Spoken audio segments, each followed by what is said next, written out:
जी नाज़रीन, असीं इन वक्त जेम खाना हाला के ग्राउंड में मौजूद आहियूं। अॼु हिते मखदूम महमद ज़मा तालिब मौला जे 33 वर्सी के मौके ते म्यूनसिपल कमेटी हाला ऐं फार्मा सरवरी फार्मा एसोसिएशन पारां जेको आहे हिकु रोज़ा मुफ़्त भी कैंप लगाई वई आहे। हिन मुफ़्त भी कैंप में जेको आहे सुबुह खां वठी जेको आहे मुख़्तलिफ़ बीमारियुनि वकिड़ियल जेको ॿार औरतूं मर्द जो वॾो अंग हिते मौजूद आयल आहे। ऐं हिन तिबी कैंप जी ख़ुसूसियत आहे त हिन तिबी कैंप में जेको आहे कराची, हैदराबाद, नवाबशाह समेत ऐं हाला जे मुख़्तलिफ़ डॉक्टरनि जो वॾो अंग हिते मौजूद आहे, जेके मुख़्तलिफ़ बीमारियुनि में वरतल मरीज़नि जे इलाज सां गॾु गॾु रखनि मुख़्तलिफ़ टेस्टूं जेके चकासूं थियनि थियूं, जेके महांगियूं महांगियूं चकासूं उहे पिणु थी रहियूं आहिनि। हिन कैंप जे इनेकाद में जो वॾो किरदारु जेको आहे हितां जी म्यूनसिपल कमेटी जे चेयरमैन गुलमन पंवर जो आहे, जंहिंसां ताउन कयो आहे। ख़ुसूसी तौर ते ताउन जेको थियल आहे सरवरी फार्मा एसोसिएशन जे पारां कयो वियो आहे।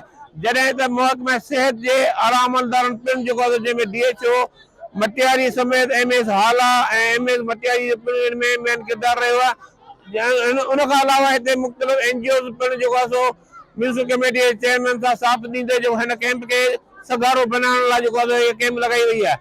हिन कैंप में तव्हांखे ॾेखारियो, हिन कैंप में मुख़्तलिफ़ जेके डॉक्टर जेके आयल आहिनि, जंहिंमें हर क़िस्म जी मरीज़, जंहिंमें दिलि आहे, हॾा, चमड़ी ऐं नस, मुख़्तलिफ़ बीमारियूं जेके बि मोदी जेके बीमारियूं उन्हनि जा वरतल जेके मरीज़ आहिनि जेको पंहिंजे सुबुह खां इलाज मुआलिज करे रहिया आहिनि।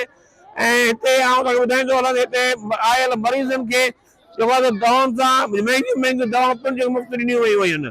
उन सिलसिले में हिते आयल माण्हुनि जो छा चवणु आहे, मरीज़नि जो छा चवणु आहे, अचो त हुन खां पुछूं था त हिन तिबी कैंप जे हिकु रोज़ा तिबी कैंप जे बारे में उहो छा था ॿुधाइनि। जी रमेश कुमार है, मैं हाला जो आया मखदूम तालिब मौला साईं जे नाले सां जेका हिकु रोज़ा कैंप जेका मेडिकल लगी तमाम जबरदस्त कम कर विया। सुबुह अॼु ॾिसूं पिया जेका रश लगी पई आहे।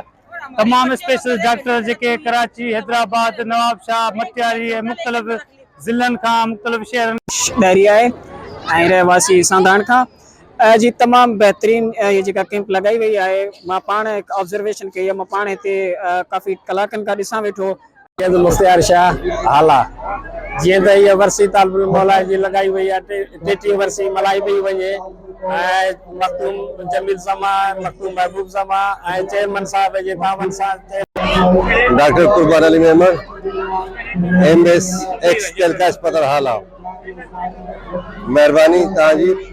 ये अॼोको ॾींहं जे हवाले सां मखदूम महमद ज़मा मुफ़्त तिबी कैंप लगी आहे ऐं उन में ख़ुसूसी ताउन जो जेको आहे हेल्थ मटियारी जो आहे। अॼोके कैंप जे बारे में तव्हांजो छा चवणु आहे, पंहिंजो तारुफ़ करायो। आउं डॉक्टर नज़ीर अहमद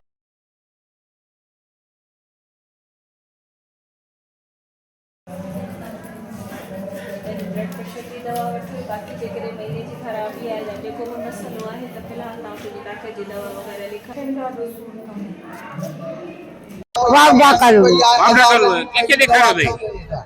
ओ इतने लिखा है पर बाबा अच्छा कोई दवा नहीं है। हां खानी जमानी आराम खंड जमानी के दिखाना है मां?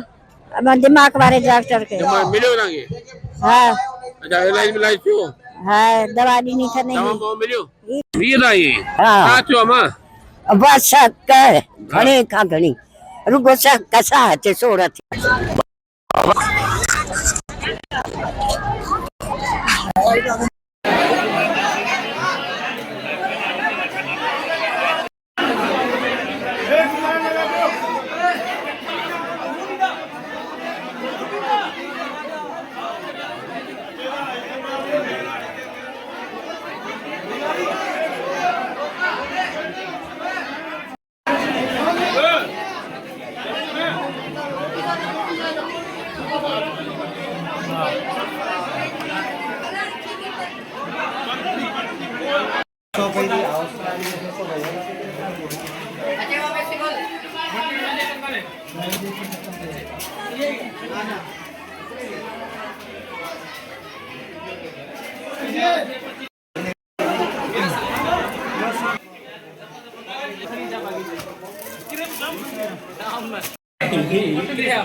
थोरो थोरो